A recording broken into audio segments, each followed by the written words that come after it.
Jimena, el micrófono es todo tuyo.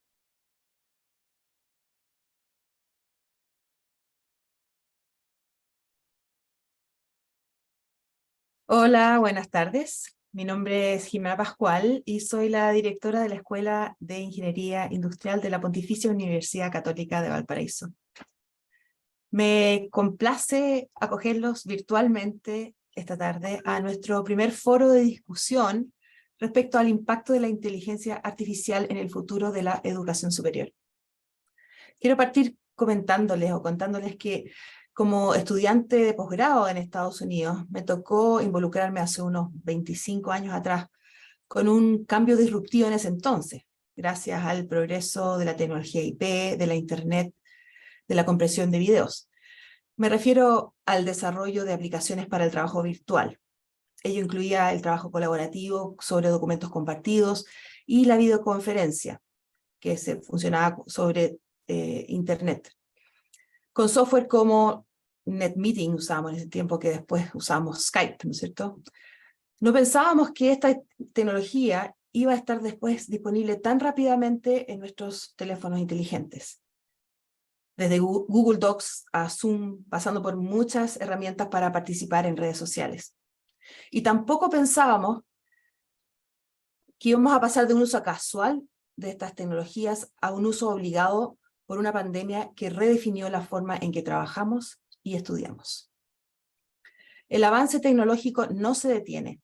La enorme promesa de la inteligencia artificial a mejorar la forma en la que trabajamos y estudiamos es lo que nos convoca el día de hoy. Descubriremos en esta conversación cómo funciona ChatGPT y exploraremos sus beneficios y los desafíos que impone en el ámbito educativo. Abordaremos también los retos éticos y de regulación asociados a la inteligencia artificial, especialmente en el contexto de la educación superior. Estoy convencida que el potencial de la inteligencia artificial para mejorar la educación superior y ampliar el acceso a una educación de alta calidad es enorme. Pero aún hay poco desarrollo en esta forma de incorporar los conocimientos a las aulas. Yo acabo de llegar de una conferencia de la IEEE de Educación en Ingeniería y quedé convencida de que la EduCon 2024 se va a dedicar completamente a esta temática. Así es que los invito a conversar y para presentar a nuestros panelistas los quiero dejar con nuestro colega, el profesor Diego Martínez. Te doy el paso, Diego. Gracias, Jimena. Muy amable, una gran introducción. Gracias. Bueno, la idea de este conversatorio es que sea un conversatorio cercano y amplio, en el cual democráticamente ustedes pudieran haber hecho sus preguntas a la hora de inscribirse, o también hacer preguntas durante el chat. Entonces, nuestro gran Maximiliano Barra, que me acompaña, va a estar en el chat. Ustedes pueden preguntar cosas, él me va a decir las cosas que podemos preguntar en el grupo. Las preguntas que no podamos contestarlas, por supuesto, las vamos a enviar a nuestros speakers y vamos a tratar de dirigirnos a ustedes con una respuesta. Pero por favor, ténganos paciencia porque nos llegaron 300 preguntas. Hicimos algún trabajo de análisis con ella y capturamos 2 áreas de alto interés de ustedes mismos. Y por ende, vamos a separar la conversación en 2 bloques.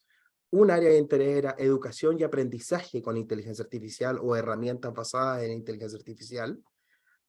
Y la segunda área de interés es regulación, ética y desafíos de la inteligencia artificial en educación superior. ¿Ya? Yo sé que estos 2 tópicos son gigantescos, podríamos pasarnos días hablando de ellos, pero vamos a tratar de tener una conversación distendida en las próximas 2 horas que nos quedan más o menos de conversa. Así que me voy a alargar. Yo soy profesor de Ingeniería Industrial aquí en la Pontificia Universidad Católica de Valparaíso. Acabo de llegar después de hacer estudios en el extranjero. Fui profesor también en otra universidad, particularmente en una escuela de medicina. Entonces, algunos de los comentarios que yo voy a hacer van a ser acerca del desarrollo de inteligencia artificial en medicina y en tratar de hacer a los médicos tomar mejores decisiones, y por ende tocamos en algunos aspectos educativos porque algunas de estas herramientas al fin del día tratan de ayudar a entrenar de mejor forma a los futuros médico y clínico de ese hospital donde yo trabajé en particular. Pero ese soy yo y me voy a alargar ahora introduciendo a cada uno de nuestros espectaculares oradores. Tenemos primero a la doctora Andrea Vázquez, quien se nos une desde la Universidad de Salamanca en España. Ella es doctora en Ingeniería Informática. Comenzó realizando el grado de Ingeniería Informática en la Universidad de Salamanca, España, donde decidió especializarse en la interacción persona-máquina, persona-computador, y el estudio de visualizaciones de datos para transmitir información de manera honesta. Sus líneas de investigación principales consisten en la introducción de la inteligencia artificial en campos como la educación y también la medicina. Se nos une un compatriota, el doctor Gonzalo Mena. Gonzalo en este momento es un becario postdoctoral Florence Nightingale en Estadística Computacional y Machine Learning en la Universidad de Oxford, en Inglaterra. Anteriormente fue becario postdoctoral de Data Science Initiative en la Universidad de Harvard, en Estados Unidos. Obtuvo su doctorado en Estadística desde la Universidad de Columbia, en Estados Unidos también, bajo la supervisión del gran doctor Liam Paninsky. Antes de su doctorado obtuvo un título de licenciatura en Ingeniería Matemática de la Universidad de Chile, su país natal, así que es un orgullo tener a Gonzalo con nosotros. Su principal motivación de investigación es el desarrollo de métodos estadísticos para abordar problemas científicos y sociales complejos. Así que gran trabajo de Gonzalo. Y también tenemos a mi colega, doctora Laura Mayer. Laura es profesora de Derecho Penal acá en la Pontificia Universidad Católica de Valparaíso. También es miembro del Núcleo de Derecho, Inteligencia Artificial y Tecnología de la PUCB. Entre sus principales líneas de investigación está la cibercriminalidad y la regulación de los delitos informáticos. Y finalmente tenemos a mi colega, la doctora Nancy Zamorano. Nancy es una educadora con un doctorado en educación, viene de la escuela de Humberto Maturana y día a día me enseña cómo ser un mejor profesor.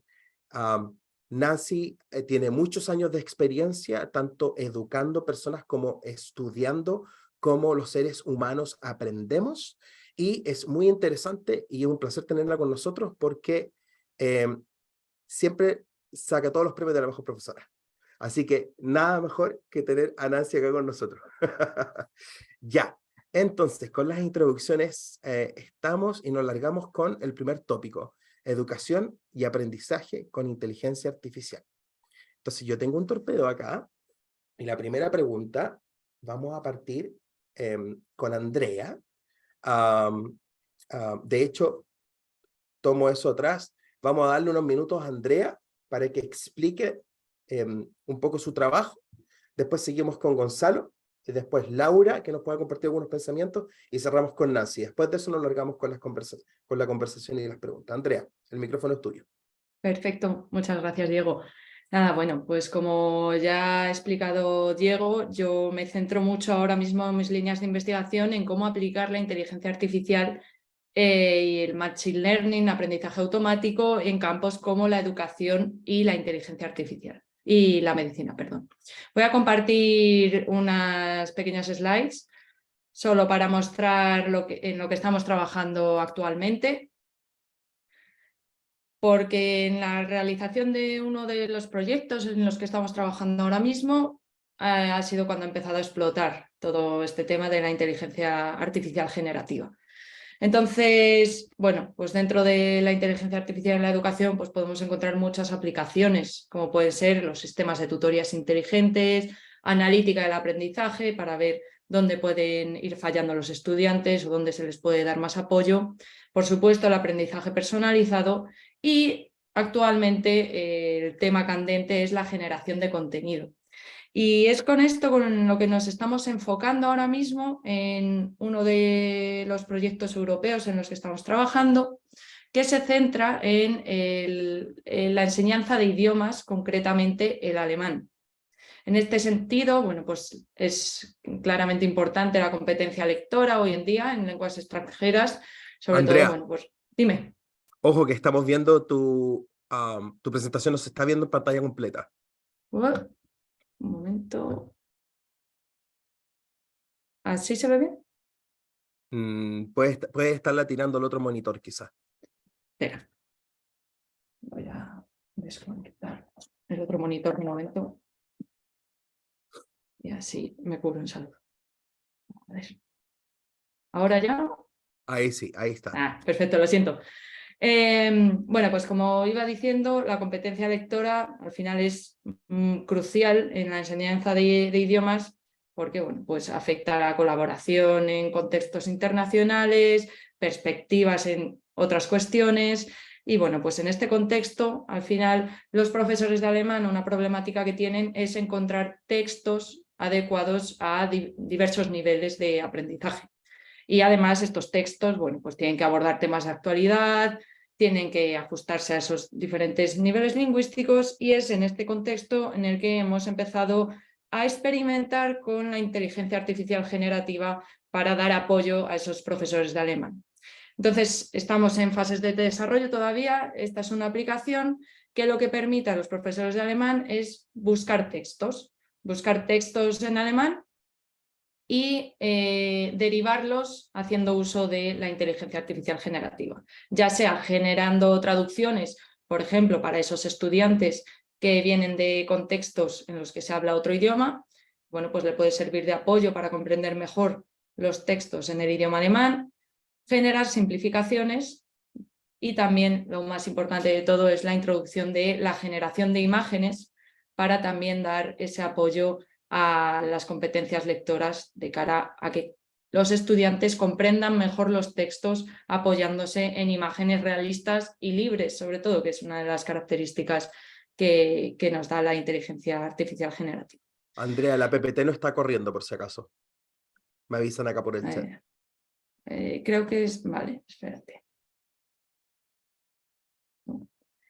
No sé qué pasa, a veces creo que tengo que compartir toda la pantalla. Ahora mismo la comparto.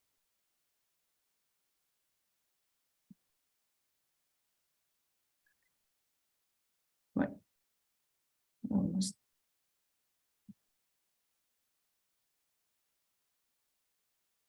A ver.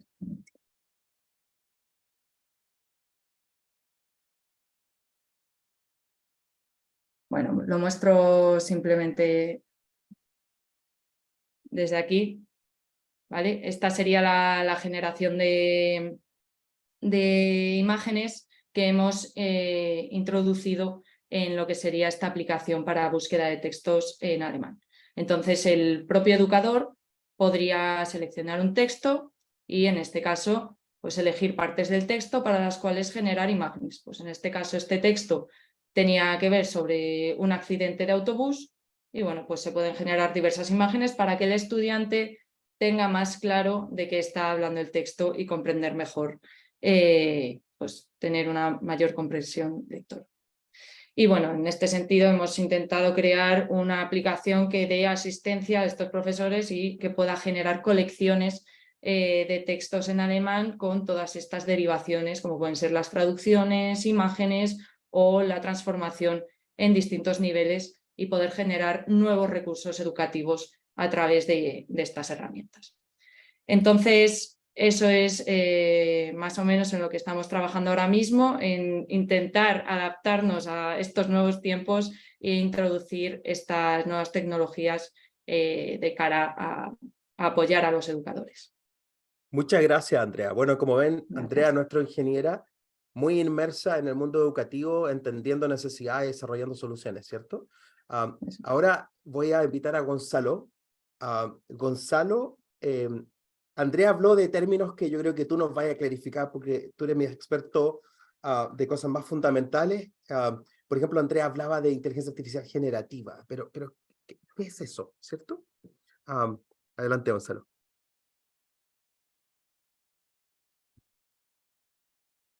Está muteado, Gonzalo. Ahí sí. Sí, me escuchan ahí y pueden ver, tengo que compartir entero, yo creo, ¿no? Sí, tenéis que compartir Tengo que entero. ser como full screen. A ver Full si screen. ¿Se ve full screen? Ahí se ve perfecto. Ya. Bueno, muchas gracias por la invitación a esta conversación. Sí, bueno, yo quería como comentar un poco sobre los antecedentes que hay sobre este nuevo tipo de tecnología y también comentar sobre un problema particular que surge de este. Entonces, estamos hablando acá en el contexto obviamente como el mayor, como el precedente más prominente, ChatGPT, pero quería mencionar acá que esto es parte como de un contexto tecnológico de nuevos desarrollos que vienen por lo menos hace 8 años, ¿cierto? Que se llama como la AI generativa, que en general es como el hecho de que hay tecnologías que permiten generación de tipos de datos sin que esto en principio hayan aparecido en un conjunto de datos, ¿cierto? Sino que ocupando un conjunto de datos es posible crear como objetos nuevos. Entonces, esto, bueno, viene gracias al avance de las redes neuronales a partir de ese 2012 más o menos, pero principalmente, por ejemplo, en el 2016 se desarrolló una red que permitía generar caras, que en ese momento generaba mucha entusiasmo entre los investigadores, ¿cierto? Pero quizás en el público en general no era tan relevante. Pero esto ha cambiado radicalmente y aquí quería mencionar que hay muchas cosas que se han desarrollado, solamente para dar un poco de contexto, y principalmente en el 2022 cuando se hizo público esto del ChatGPT, que esta vez como que ya la generación no se limita como a caras de seres humanos, por ejemplo, sino que tiene que ver con la generación de lenguaje a partir de un conjunto de entrenamiento. Y bueno, esto quería mencionarlo para decir que hay como un montón de tecnología detrás, un montón de avances en la capacidad de cómputo, la capacidad de mantener datos y también en la capacidad bueno, de los avances científicos que han permitido esto. En particular, los modelos de lenguajes, que son quizás los más prominentes, ChatGPT, que es como quizás lo que nos convoca principalmente ahora, está relacionado con un avance, que un tipo de red neuronal que se llama los transformers, que estos transformers son redes que permiten modelar o incorporar como el mecanismo cognitivo de la atención. Entonces, eso en la práctica lleva, por algunas razones que quizás no conocemos, a mejor capacidad de sacarle como partido a los datos y escalar mejor estas técnicas. Y bueno, una particularidad de es que este tipo de desarrollar estas tecnologías, debido a que están como basadas en estos como métodos bien sofisticados y a gran escala, solamente se puede hacer como hoy en día, o principalmente hasta ahora, en los grandes como laboratorios, y esto parece como estar generando una brecha, aunque quizá no tanto. Y bueno, también quería decir que acá está el tema de que en principio si uno quiere como saber cómo funciona esto, es como bien sencillo en principio de lo que están haciendo estos modelos de lenguaje. Estas redes neuronales están optimizando una función, es un problema matemático que están, entonces al final del día lo que están haciendo es resolver un problema matemático con un método de optimización. Sin embargo, los resultados son sorprendentes y hay gente que está como planteando la idea de que estos métodos están como generando genuina inteligencia, y eso es parte de un debate que solamente quería plantearlo, que supongo que vamos a tener más tiempo para hablar, si es que hay preguntas. Y también, bueno, respecto a esto quería mencionar que el tema de la escala, ¿cierto? En principio tenemos la impresión de que son las grandes empresas tecnológicas las que pueden desarrollar esto. Sin embargo, también está como una nueva visión o opinión que se ha generado incluso dentro de las empresas tecnológicas, de que en verdad como que ya estamos en una etapa en la que estos métodos como que adoptándose en contextos como abiertos del público, y que eso da para pensar de que en el futuro los mayores avances o la mayor capacidad como de avanzar va a estar dada no por lo que dicte la industria, sino por lo que los usuarios sean capaces de hacer con estos métodos. Y eso, por supuesto, tiene implicancias para la educación, ¿cierto? Y por eso estoy como mencionando este tema. Bueno, y también sobre la confiabilidad, brevemente, aquí quería mencionar un ejemplo. Por ejemplo, yo he tratado de ocupar ChatGPT para que me ayude como a hacer matemática, para demostrar un teorema. Generalmente yo lo que haría es como preguntar en un foro si a alguien se le ocurre, pero quizás como alguien no le ha respondido, entonces podría preguntarle a ChatGPT como alternativa. Y aquí yo vi un ejemplo en el que ChatGPT me da una respuesta que hasta la mitad está bien, como cómo acotar una función, y después está mal. Entonces, por supuesto, esto está mostrando, y como muchos han visto, que esta herramienta tiene errores, ¿cierto? No siempre puedo confiar en lo que me está diciendo ChatGPT.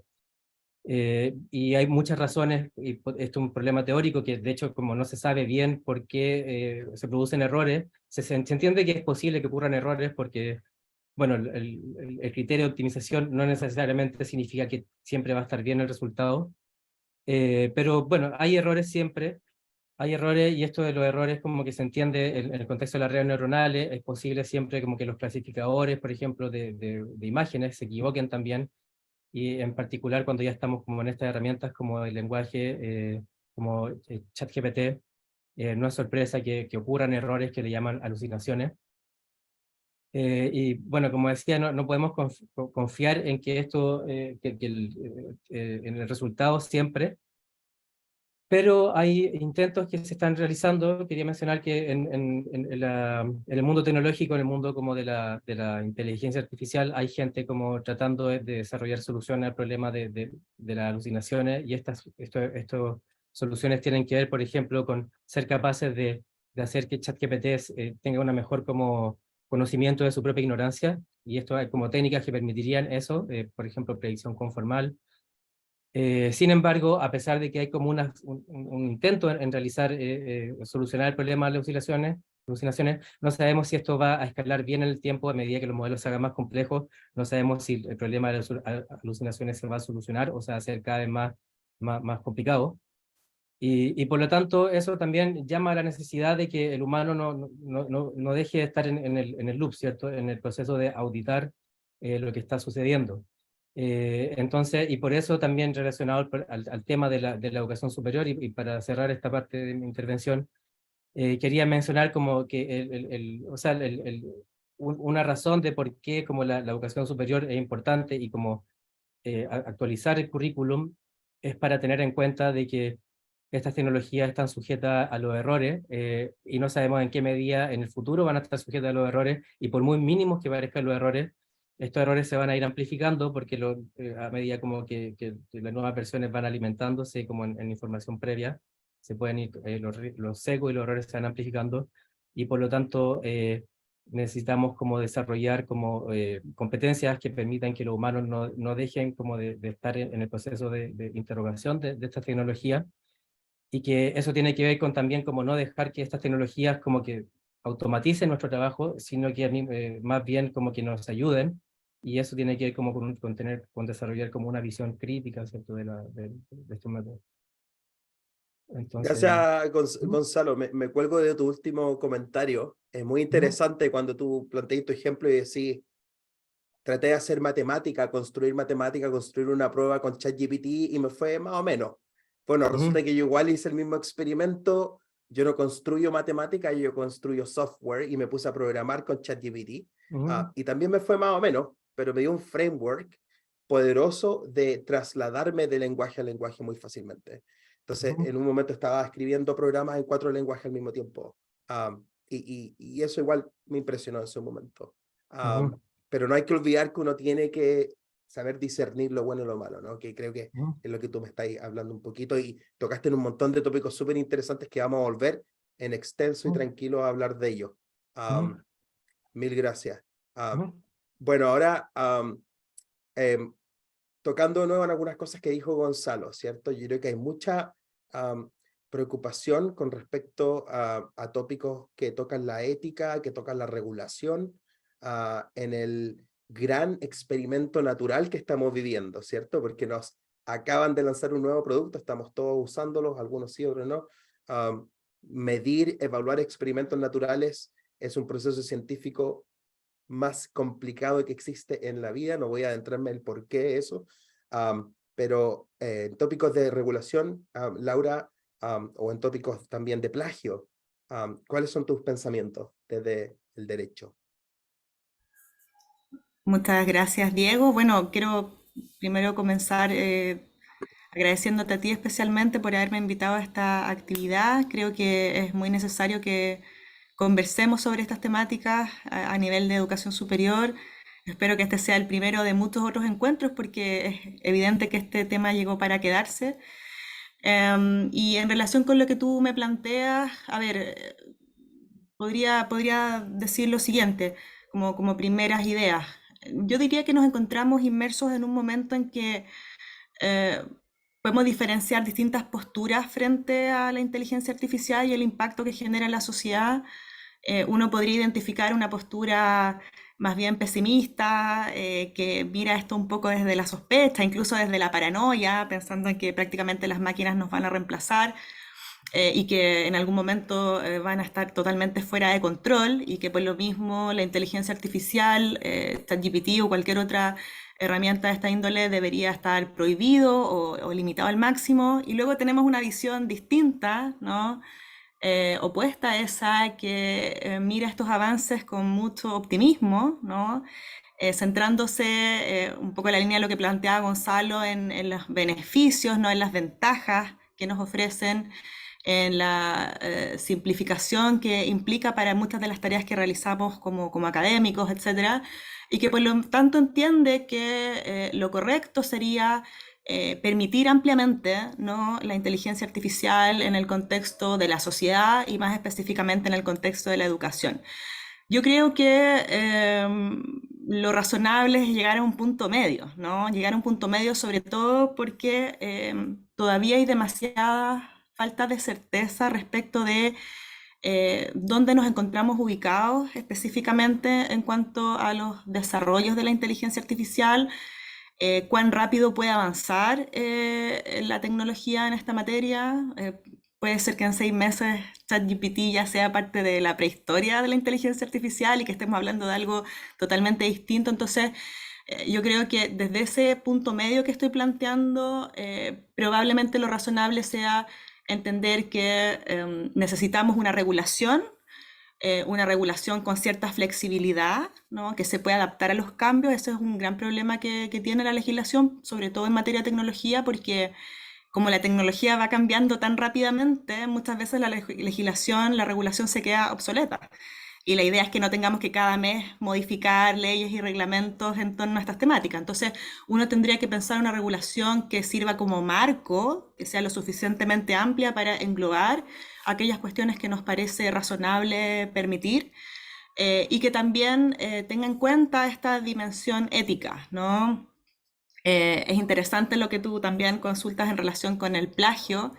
Si es que uno entiende por plagio el hecho de que alguien se atribuya como propio un trabajo ajeno, ¿no?, una investigación ajena, claro, ChatGPT en realidad no comete plagio, ¿no? Es otro el tipo otro el tipo de función que nos entrega, es más bien de sistematización, de entrega de información.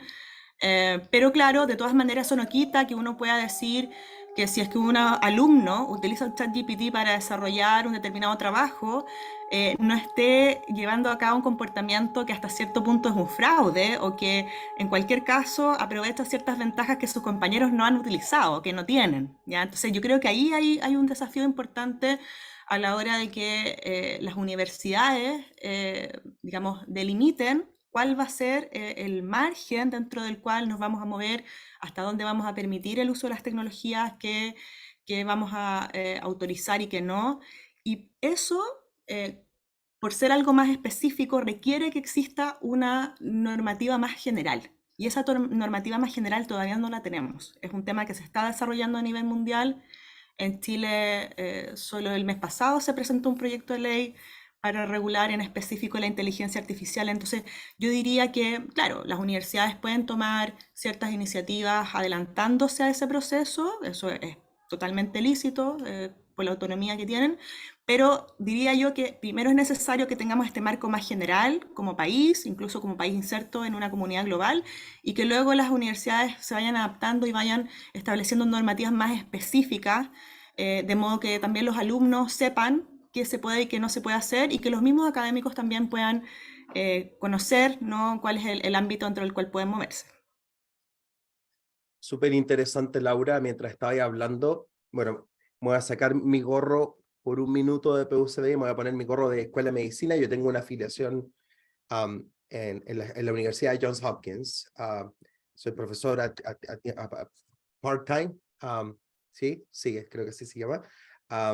¿Y por qué? Porque muchos de los desarrollos que nosotros hacemos desde Valparaíso son testeados en ambientes clínicos. Entonces, cuando yo quiero probar una nueva herramienta, tengo que pasar por un proceso de revisión que es extremadamente exhaustivo para los estándares que yo conozco en ingeniería. Tiene que ser aprobado por un comité de ética, tiene que ser aprobado por probablemente un grupo clínico especialista en el área en la cual yo estoy tratando de intervenir. Y veo que en el mundo educativo no me imagino una estructura que permita llegar a decir sí o no a tantas cosas. Como que falta tanto, ¿cierto? Órganos, personas con la autoridad para decirte en la sala de clases sí o no. De hecho, pienso en esa tensión, y aquí voy a unir a la Nancy, porque vamos a hablar de estas cosas en profundidad. El sentido de la independencia que es tan importante en la educación, ¿cierto, Nancy? Y que para mí era un concepto nuevo que lo aprendí ahora hablando este último tiempo con Nancy. La independencia del aprender y del educar, es decir, del profesor y del estudiante.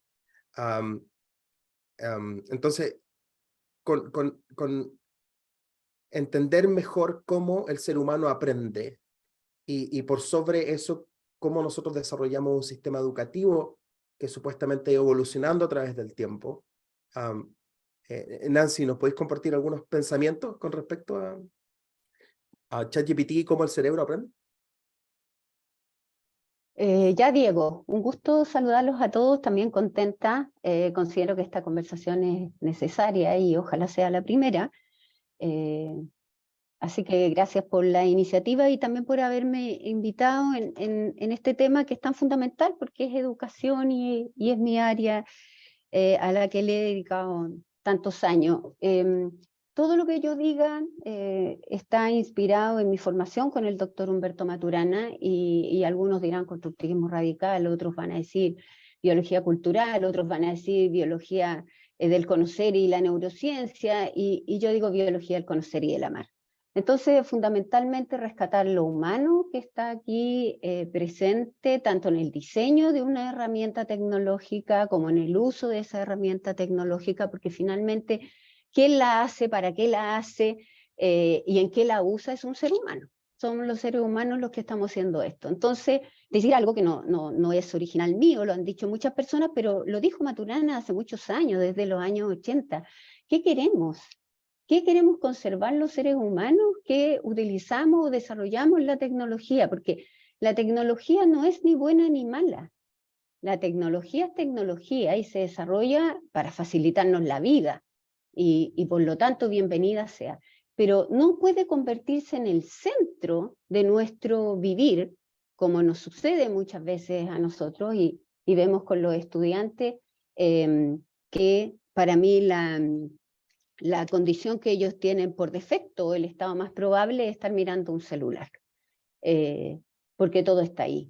Entonces, ¿qué está implicado en el uso de la tecnología? Y ahí sí podemos hablar de la ética, de lo legal o de lo no legal, pero ¿qué esperamos en la educación? ¿Qué es el educar finalmente? ¿Comprendemos cómo aprenden los seres humanos? Porque resulta que sea a través de medios tecnológicos o en una clase presencial, el sistema nervioso opera exactamente igual, como un sistema cerrado. Por lo tanto, saber qué está implicado cada vez que alguien aprende, a qué le llamo aprendizaje, cuál es mi concepto de inteligencia, es interesante porque si no despejamos esas dudas o no despejamos esos conceptos que estamos usando, quizás estamos hablando de algo muy cercano y que se puede articular muy bien desde distintas miradas, o estemos hablando de cosas distintas.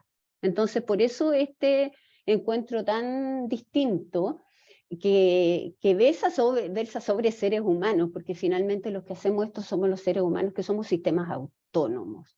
Y está sin duda la autonomía aquí puesta, de todas maneras con presencia, porque lo que pasa en el encuentro, en la educación, cuando un estudiante aprende o cuando uno aprende, hay un encuentro ahí humano, mediado no por la tecnología, pero hay un encuentro humano de acuerdo a lo que los seres humanos queremos hacer. Entonces, ese va a ser mi aporte desde acá, en términos de cuán fundamental resulta la tecnología para el desarrollo humano, para las relaciones humanas, para el aprendizaje humano, o qué queremos hacer con ella. Como paréntesis nomás, sentir que porque surge una herramienta tecnológica estoy obligado a usarlo, no siento que esté obligado a usarlo, sí siento que si me facilita el trabajo, bueno, usémoslo y veamos cómo lo podemos usar mejor.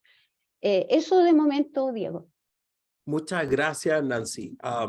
Recuerdo mucho conversaciones cuando yo estoy, o en mi grupo estamos como motivados con una nueva tecnología y después me toca convencer al usuario y pasamos por todo un proceso de análisis crítico con respecto a cosas que tú decías. por ejemplo, ¿por qué quieres usar esa tecnología? ¿Cuál es tu objetivo? Y en salud lo que nosotros identificamos son cosas que podemos medir, que sabemos que mejoran la salud. Entonces, ¿qué aspectos de la salud queremos mejorar? Y pasamos por todo un proceso crítico junto al clínico, bueno, dependiendo la aplicación, puede ser también junto al paciente. Pero claramente definir objetivos que sean medibles y bajo eso trabajar la implementación de la tecnología y evaluar. Así que una gran invitación la que nos hace Nancy a pensar desde esa perspectiva. Bueno, súper interesante sus puntos, sus ideas. De aquí en adelante nos largamos ya a conversar, como si estuviéramos tomándonos un café en nuestra cocina. La primera pregunta, ¿por qué ChatGPT es importante para educadores? Y voy a dejar a nuestra ingeniera con expertise en educación que nos comparta algunos pensamientos, y aquí libre, pueden interrumpir, podemos conversar. Yo voy Adelante, a Andrea. interrumpir un segundo Jimena. me voy a bajar de panelista, los voy a seguir escuchando y participando desde el chat. Chao, Jimena. Entonces la pregunta, ¿por qué ChatGPT es importante para educadores? Bueno, pues para mí básicamente es importante ahora mismo porque para mí la palabra es que es inevitable ya su uso, sus aplicaciones. Los estudiantes hoy en día se ha extendido mucho el uso entre ellos y por ende creo que también los educadores tienen que intentar adoptar estas tecnologías, sobre todo porque aportan mucho. Aportan mucho, mismamente lo estoy viendo en este proyecto en el que estamos trabajando, dado que estamos trabajando con educadores reales de la enseñanza del alemán y ellos mismos nos están pidiendo este tipo de características en el sistema porque lo ven útil para ellos. Tienen muchos problemas al final para generar estos textos, bueno, más que para generar, para encontrarlos. Y pues esta solución que ofrece en este caso las inteligencias artificiales generativas, pues les facilitan muchísimo el trabajo. Se lo facilitan que no se lo quitan, claro, que es también importante hacer ese remarque porque como hemos estado ya comentando, introduciendo un poco, estas herramientas deberían asistir, no sustituir en ningún caso. Entonces, por eso creo que ChatGPT es muy importante ahora mismo, tanto en el sentido de que hay que tomar conciencia de su existencia y de que bueno, su uso está muy extendido, como también de los beneficios que nos puede reportar. Entonces, Andrea, como que el educador necesita crear contenido, pruebas nuevas, ejercicios nuevos, etcétera, en un idioma que es extremadamente desafiante para ellos y por ende esta herramienta es necesaria para crear contenido. Aparte, el tema creativo es algo que yo no trabajo, yo no uso algoritmos para crear, yo uso algoritmos para, bueno, de pronto estimar cosas, pero eso me llama la atención, creo que y tú creo que he trabajado con los dos, ¿cierto? ¿Nos podía hablar un poco de si hay diferencias entre tener un modelo de inteligencia artificial que cree contenido versus que prediga una probabilidad cuando trabajáis con la gente que usa estas cosas? ¿Hay notado diferencia? Sí, por ejemplo, también en el campo de la medicina estábamos introduciendo en el departamento de cardiología también de mi ciudad, de Salamanca, estábamos introduciendo modelos predictivos en los diagnósticos y bueno, también para facilitar un poco a los médicos y al personal sanitario pues, la vida, ¿no? Y en este sentido también creamos otra herramienta para ellos para que aprendiesen a utilizar estos modelos de aprendizaje automático y bueno, pues que tuviesen un uso más autónomo de ellos y no tuviesen que depender de expertos en IA. Y aquí sí que yo he visto diferencias en que, por ejemplo, en el caso de la medicina, donde los resultados son un poco más abstractos, ¿no? Son una predicción, tienes que interpretar un poco más los números, pues les costaba un poco más utilizar estas herramientas. Sin embargo, en este otro campo, como directamente la plataforma te da una imagen o un texto, una traducción, sí que les es más sencillo pues, tomar el resultado y utilizarlo, interpretarlo y utilizarlo ya en su docencia o en cualquier aplicación que necesitase. Ya. Bueno, en temas de salud es muy importante cuando tú dices o pronosticas o predices algo, es decir, ¿por qué estás prediciendo eso y qué recomendación das dado esa predicción, ¿cierto? Pero cuando estáis creando una prueba nueva, un párrafo nuevo para un profesor de alemán, ¿qué otras características debe tener ese párrafo para que esa persona lo valore?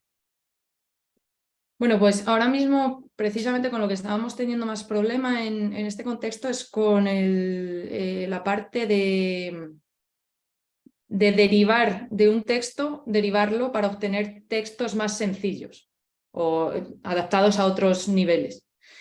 Y ahí es verdad que los modelos de IA generativa no daban las salidas esperadas para los profesores, porque para ellos, pues, por ejemplo, un texto en nivel bajo, pues tendría que tener esta serie de palabras o esta serie de características y quizás la salida del modelo no era la idónea, que es en lo que más estamos trabajando.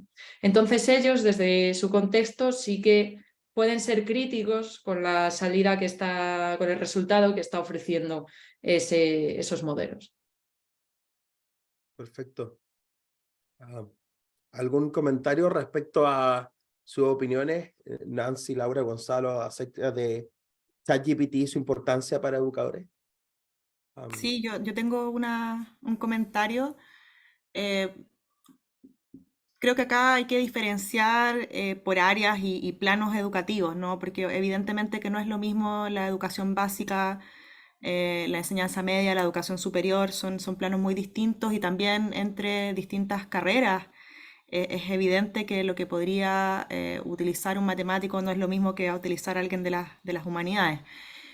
Hasta ahora yo diría que en derecho al menos las ventajas de ChatGPT son más bien marginales porque hemos identificado muchos casos de error y por lo tanto no nos ha resultado ser una herramienta lo suficientemente confiable para que la podamos utilizar. Pero sí quiero destacar un caso que me comentó la semana pasada un colega que justamente es informático y abogado, es un caso muy curioso. Que vino también a hacer una charla acá en nuestra facultad sobre inteligencia artificial y me comentaba que estaba observando con mucha atención el desarrollo de herramientas para revisión de pruebas de desarrollo, que yo creo que eso es el sueño de todo profesor De todo de profesor. enseñanza básica, media y educación superior. O sea, yo creo que realmente eso significaría, si es que son buenas correcciones, un ahorro de tiempo enorme. Sabemos las penurias que pasan muchos docentes que se quedan corrigiendo pruebas hasta las 3 de la mañana, no estoy exagerando, en algunos casos extremos. Y yo creo que ahí hay un área, hay un ámbito en que una herramienta de este tipo podría ser extremadamente útil, de enorme ayuda, ¿ya? Diego, yo también quería Dale nomás. decir algunas cosas en relación a lo que dijo Andrea y también lo que dijo Laura. Primero, vuelvo a decir que es interesante que sepamos a qué nos estamos refiriendo cuando usamos los conceptos. Por ejemplo, aprendizaje. Ella habló de aprendizaje automático, ¿cierto? Que es cómo funciona. Y precisamente el aprendizaje en el ser humano no es automático. O sea, es histórico. Y eso nos diferencia de una máquina que está diseñada en mucho o poco tiempo, pero está diseñada y está diseñada por otro ser humano, que le da las instrucciones que quiere que siga. Versus el aprendizaje, que solo es aprendizaje en el ser humano si hace algo distinto a lo que hacía antes, solo por dar la definición básica de aprendizaje, una conducta nueva, ¿cierto?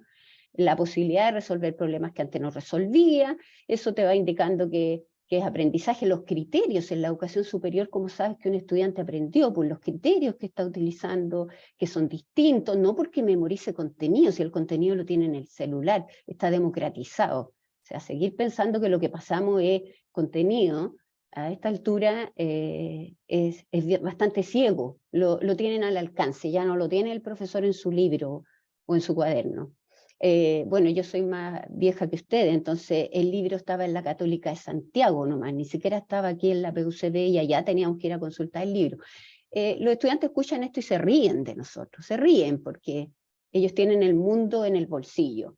Entonces, despejando eso, el aprendizaje en el ser humano requiere historia. Por eso es tan fantástico y te alucinas con estas herramientas, porque tú quieres un tema y te manda, bueno, lo que tenga cargado, ¿no? No tiene toda la información del mundo, no está conectado a Wi-Fi tampoco, o sea, en ese sentido Google te da más respuesta, pero sí te da mucha información que tú te demorarías mucho en recolectarla solo. Eso por un lado, el aprendizaje en el ser humano es transformación estructural biológica, y eso requiere tiempo. Si de hecho pasa y ya no te acuerdas después, no hubo aprendizaje, hubo memoria nomás, pero no hubo aprendizaje.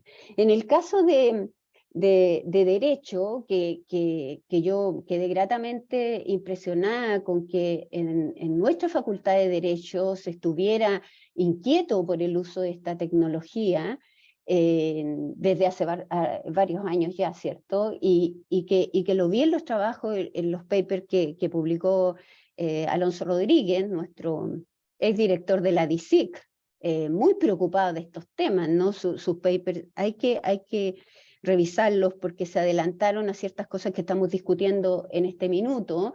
¿Es el fin de las universidades? Claro que no, pero o nos subimos a esta carretera tecnológica, ¿cierto? Y empezamos a ver los mejores usos, como decía Andrea, de esta tecnología, que sin duda nos facilita la vida, o nos vamos a quedar atrás, parece, ¿ya? Entonces, creo que en términos de aprendizaje, para los seres humanos nos toma más tiempo, y por eso qué bueno que existan estas herramientas, pero hay una cuestión fundamental ahí. Yo no puedo entrar al chat, que incluso aquí Gonzalo nos decía que no es absolutamente confiable, comete errores, pero eso no lo sabe un estudiante, eso lo sabe el experto disciplinar. Entonces el estudiante puede ir ahí a hacer una pregunta y creerle, todo este chat no tiene criterios para filtrar, ¿cierto?, lo que le está entregando ese chat. Entonces no es llegar y abordar la búsqueda de información ahí o de respuesta que le quieran dar. Y eso es lo que me pasa a mí, Laura, con lo que tú dijiste. Me alegré mucho porque nadie sabe la cantidad de horas que las personas que trabajamos con pruebas de desarrollo tenemos que invertir en esas correcciones. Son impresionantes. Pero también los criterios no los tiene la máquina, los tiene el profesor. Porque hay interpretaciones que hacen los estudiantes, hay una metacognición que está ahí, que si lo logra hacer una máquina feliz, que me ayude, pero probablemente la voy a tener yo, que soy la profesora, la que dio la intencionalidad ahí, que yo le di, que quería que los estudiantes finalmente pudieran ver de esto que yo les estoy mostrando, porque si era pasar la materia, la van a encontrar, no me necesitan a mí para eso, la van a encontrar en algún sitio. Pero hay otra cosa que está implicada en la sala de clase, y que hay una transformación ahí en acoplamiento estructural entre ese profesor y ese estudiante. Por eso no da lo mismo el profesor que te toca también. No me quiero alargar más, pero pensemos, a los estudiantes no les da lo mismo el profesor que le enseña una materia. La materia es la misma, pero fíjate que el profesor hace la diferencia. Bueno, hasta ahí, Diego, porque creo que hay más preguntas y más temas que desarrollar. Súper. Hoy estaba pensando acerca de los argumentos que estaba escuchando de por qué la inteligencia artificial es importante y más o menos un papel que podría jugar en la educación superior. Como gente que hemos trabajado con inteligencia artificial en otros dominios, pero que son dominios también altamente humanos, ¿cierto? Sabemos que estas herramientas tienen que ser confiables, tienen que ser transparentes, tienen que ser capaces de explicar lo que están haciendo y cómo lo están haciendo, tienen que ser fácil de usar para las personas. Y eso es aplicable no solo a tecnología basada en inteligencia artificial, a tecnología en general. La inteligencia artificial no es una excepción. Pero hay algo particular con respecto a la educación que yo lo encuentro superpower, que tiene que ver con destacar la autonomía. Y hay una teoría educativa que estuve leyendo, que es la teoría de la autodeterminación, y que dice que la autonomía es una necesidad psicológica básica y la tecnología educativa debería apoyarla en lugar de socavarla. ¿Ya? Entonces, generar autonomía no es una tarea fácil, y el sistema educativo, la gran necesidad que tenemos es escalarlo para todos de una buena calidad. Entonces, bajo ese tópico, ¿cierto? La pregunta que tengo es,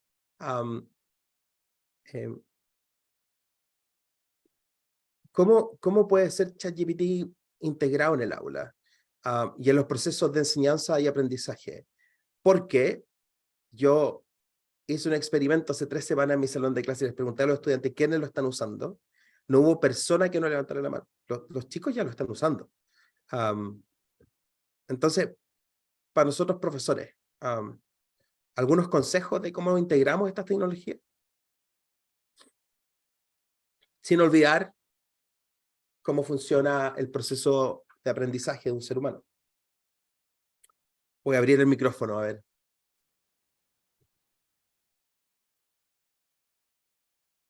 Bueno, no quería tomar la palabra porque recién hablé, pero solo insistí sobre una idea que es una herramienta y que si nos facilita la vida, sí, pues sin duda. Yo no creo que haya problema en eso, todo lo contrario. El tema está en que así como dije que el estudiante no tiene criterios para saber que lo que le está entregando ese chat está bien o está mal, está incompleto, se confundió, porque en realidad lo único que hace esta herramienta es tomar todo lo que encuentra en una secuencia que le fue diseñada, ¿cierto?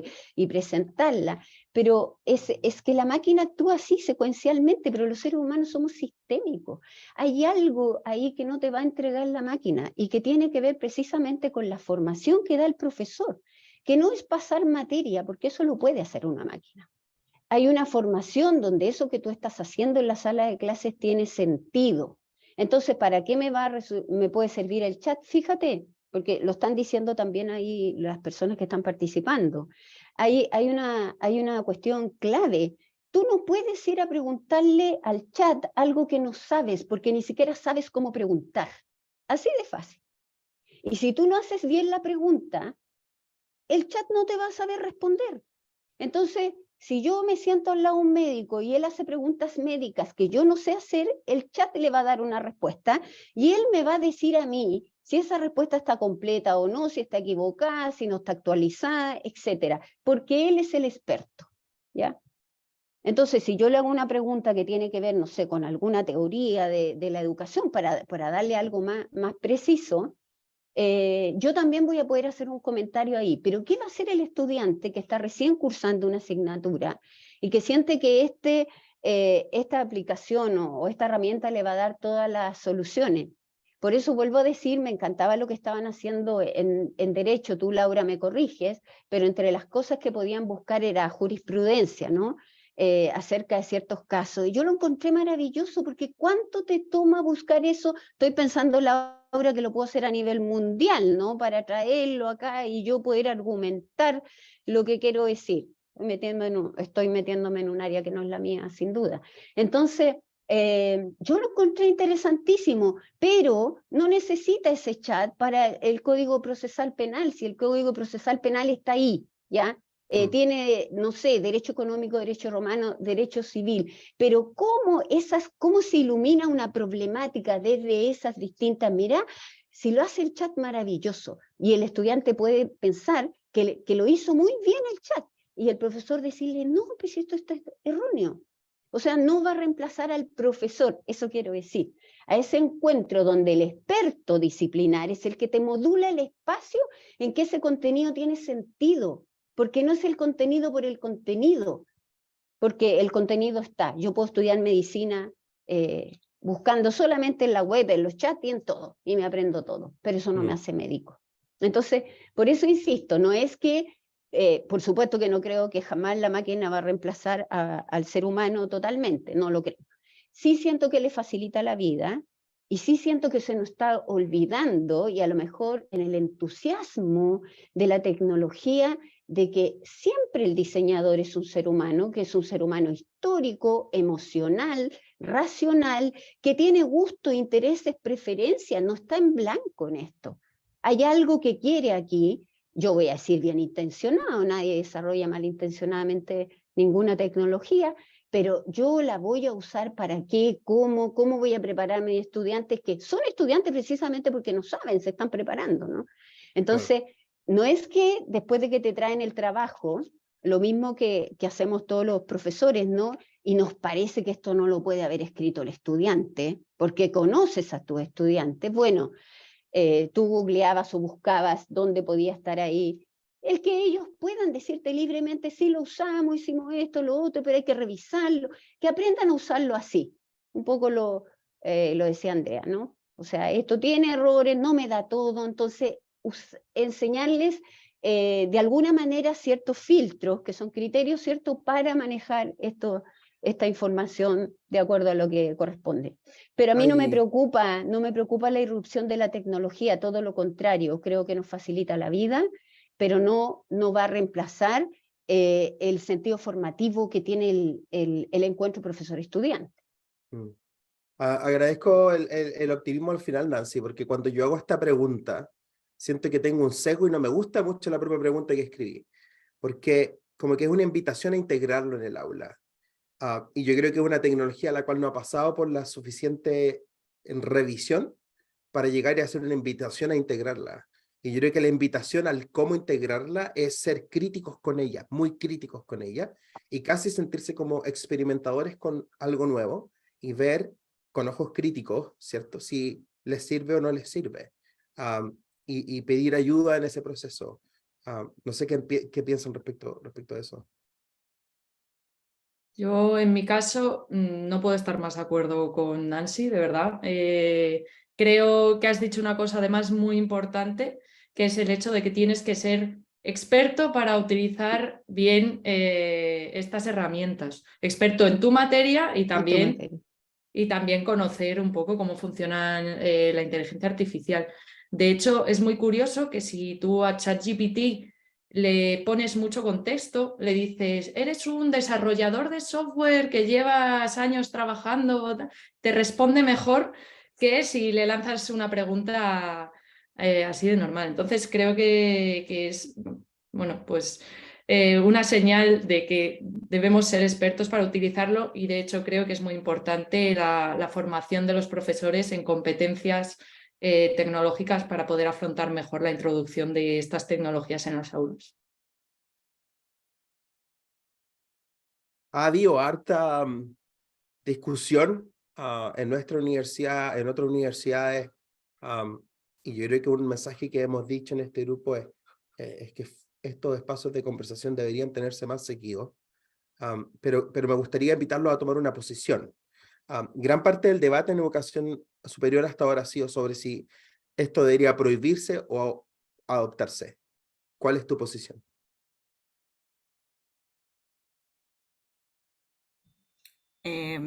Voy a opinar al respecto.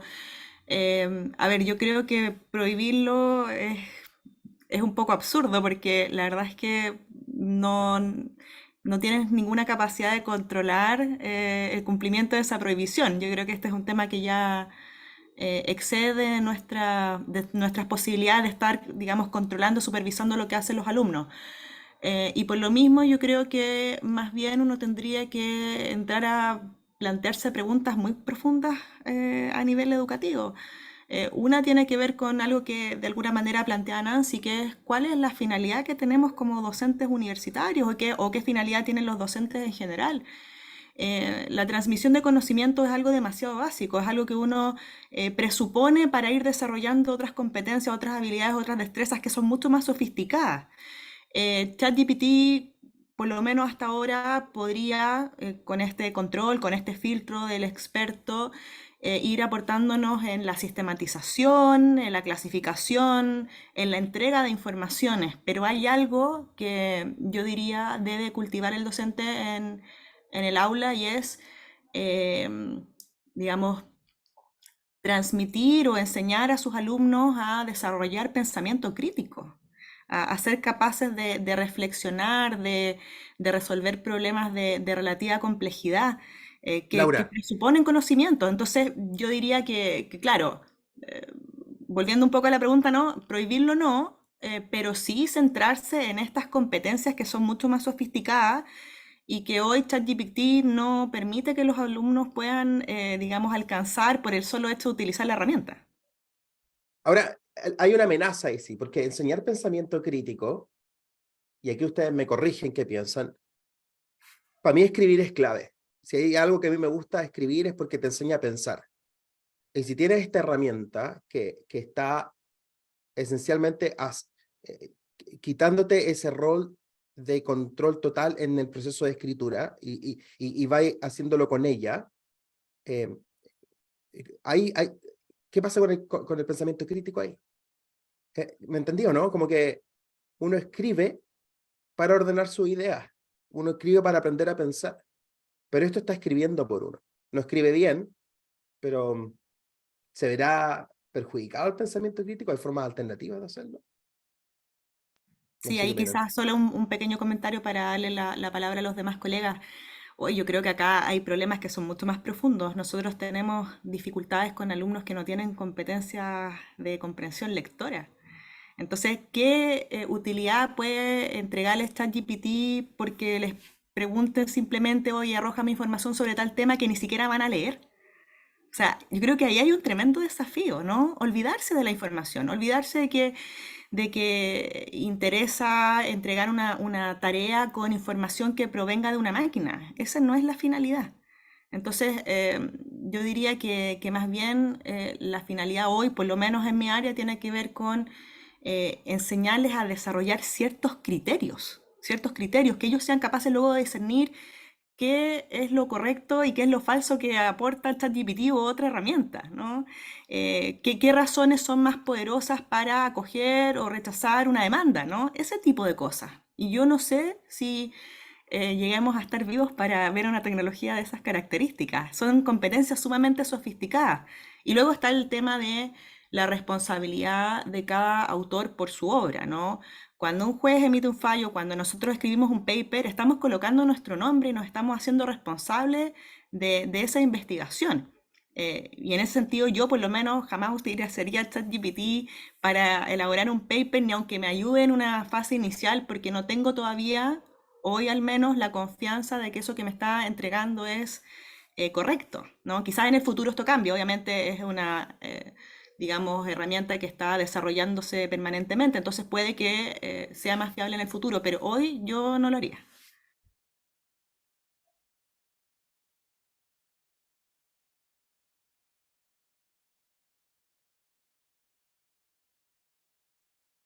Bueno, si la pregunta es la misma, quizás para cerrar esto, prohibirla o no, por supuesto que no. Insisto, la tecnología está hecha para facilitarnos la vida, en tanto no se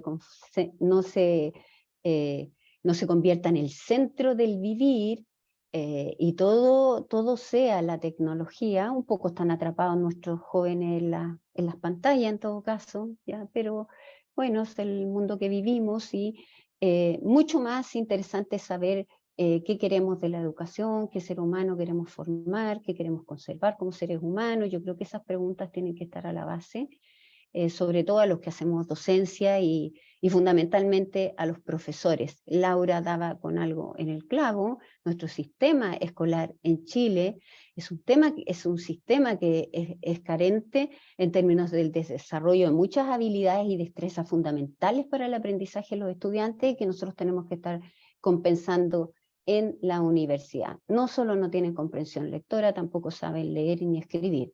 Entonces, con esa exageración estoy diciendo que es mucho más fácil saber cuando ellos escribieron algo o no, ¿ya?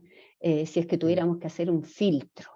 Y qué pasa con este chat o con cualquier otra herramienta va a depender de cómo yo enseñe en la sala de clase y cómo evalúe. Así que no me genera ningún problema a mí, si tengo claro lo que estoy enseñando, lo que quiero que aprenda, y por lo tanto lo que y cómo voy a evaluar, ya que es una cosa Oye, bien. me quiero poner un rato en la posición del estudiante.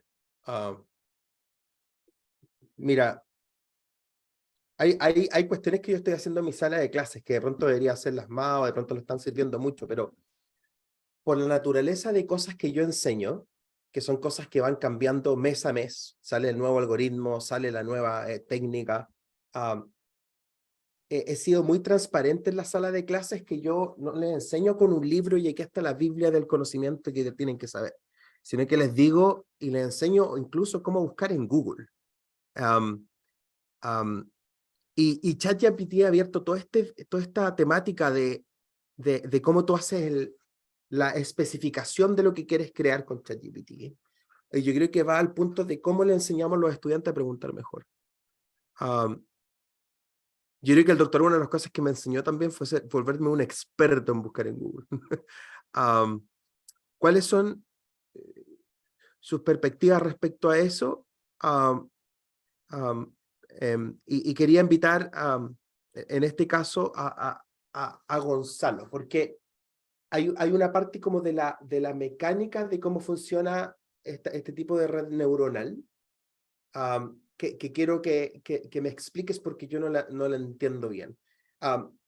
¿Es esto una especie de buscador de Google mejorado o es distinto a Google y por qué es distinto a Google? ¿Cachai? Como mecánicamente hablando. ¿Cuál es la diferencia entre un buscador y esto? ¿Se te ocurre alguna forma de explicarlo?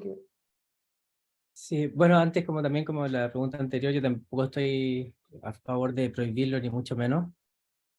Y también, bueno, pensando como en mi disciplina, por ejemplo, está el tema del código, que ChatGPT uno lo puede usar para generar código, ¿cierto? Uno puede decir como desarrolla una función que haga que multiplique números y qué sé yo, y eso ha generado mucha ansiedad en los estudiantes, en profesores y estudiantes, porque es como, ok, se acabó la ciencia de la computación, ¿cierto? Se acabó la necesidad de enseñar Python, y qué sé yo, y ahí la pregunta es como, ¿por qué enseñamos Python y por qué existe un curso sobre un tema, ¿cierto? Entonces lo que pasa es que esto está como cambiando muy rápidamente como las competencias que se necesitan y eso en verdad no es necesariamente un problema.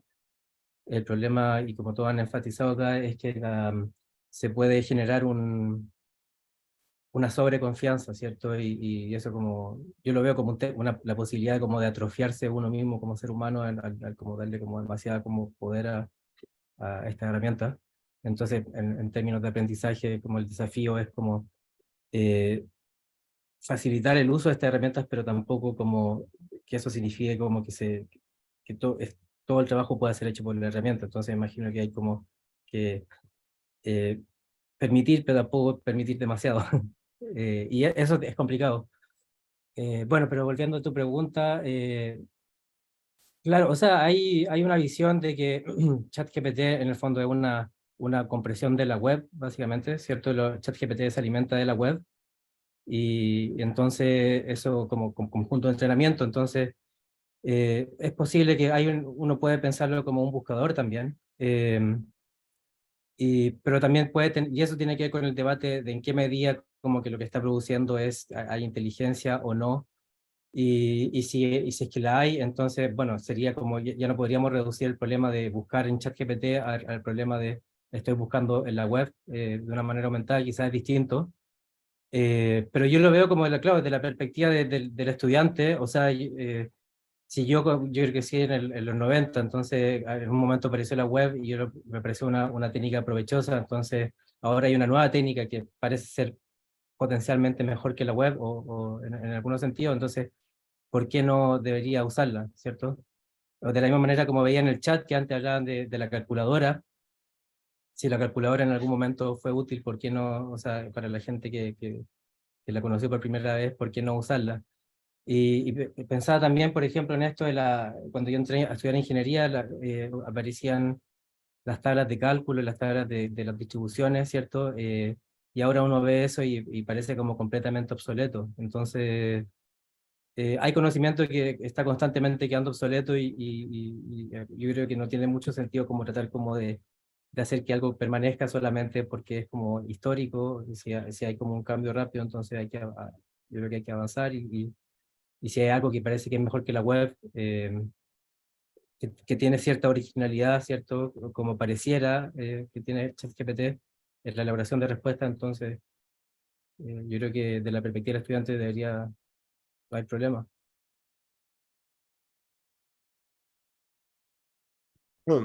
Oye, el chat del webinar está súper activo, ¿ah? Y mientras ustedes han estado hablando, yo he estado mirando de repente, me gustaría poner más atención, pero la conversa igual está entretenida.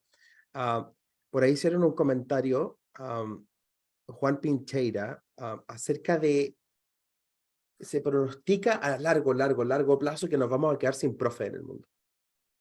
Y la gente necesita profesores y coaches. Creo que hay unos números ahí de la UNESCO que son medio alarmantes con respecto a cuántos profesores estamos preparando. Y eso me pone en una posición como de, chuta, quizás no nos podemos dar el lujo de prohibir esto. Es como una necesidad ahora. No sé qué les parece eso, porque uno de los objetivos y de la importancia de usar esto es acercar a los tutores a gente que no tiene un tutor al lado de ellos o que no pueden pagarlo 24/7. Es una especie como de democratización de los sistemas educativos, ¿no?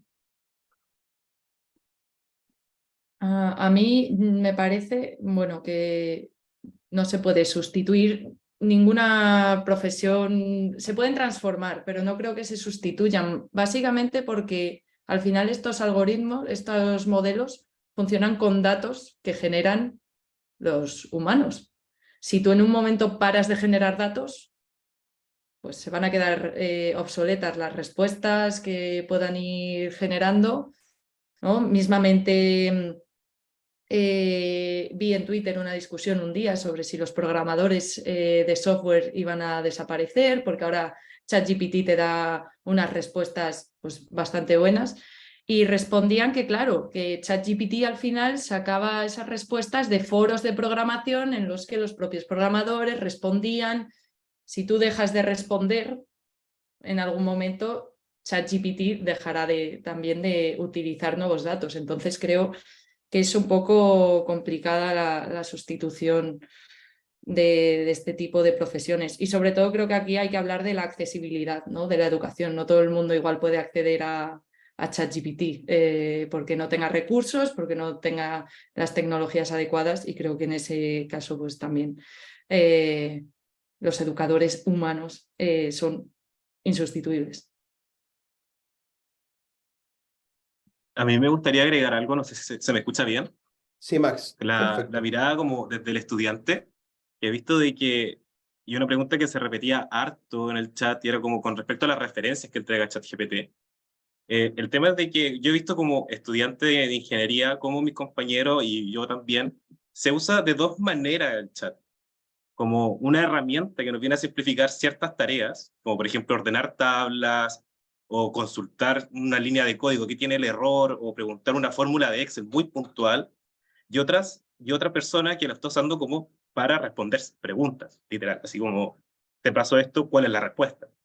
Y yo creo que eso también fue, hace poco salió en las noticias de que ChatGPT había respondido, creo que el 90% de la prueba PA es correcta. Entonces, ¿cómo se está preguntando? ¿Qué está enseñando? ¿Cómo se está preguntando? También sería un desafío para el docente, porque si el chat es capaz de hacer correctamente una prueba, ¿qué estás preguntando de que una herramienta que genera texto a partir de algoritmos es capaz de hacerlo? Entonces yo creo que ese es el verdadero desafío, y la respuesta también al copy-paste, que es el tema de las referencias, que ChatGPT no las entrega bien, porque al final es porque algo queda bien por la probabilidad de la siguiente palabra, pero por eso no es correcto.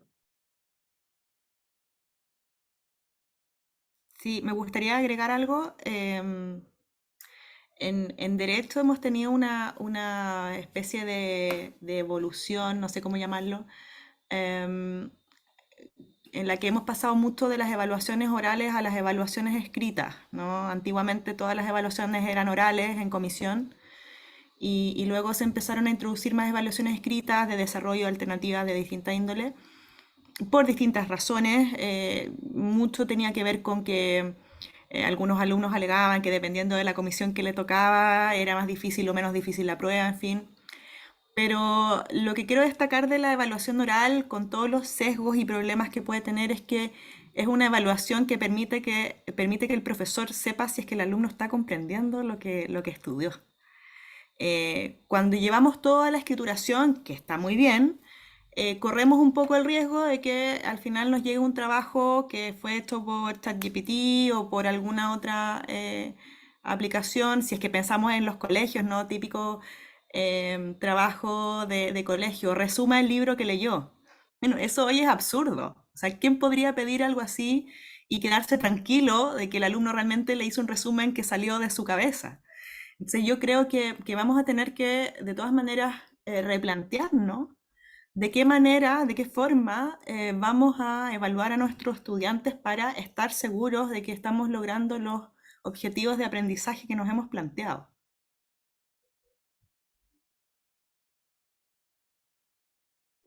Sí, yo quería también hacer un comentario ahí al respecto y vuelvo a decir que tenemos que precisar a qué estamos llamando aprendizaje o conocimiento.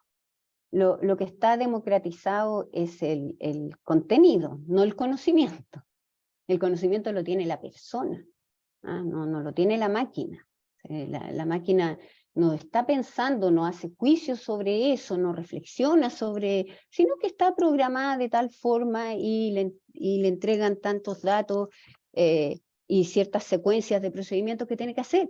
El conocimiento lo tiene la persona cuando tiene una conducta efectiva en un dominio determinado, y ahí tú le reconoces conocimiento, entonces tú le pones, no sé, una buena nota.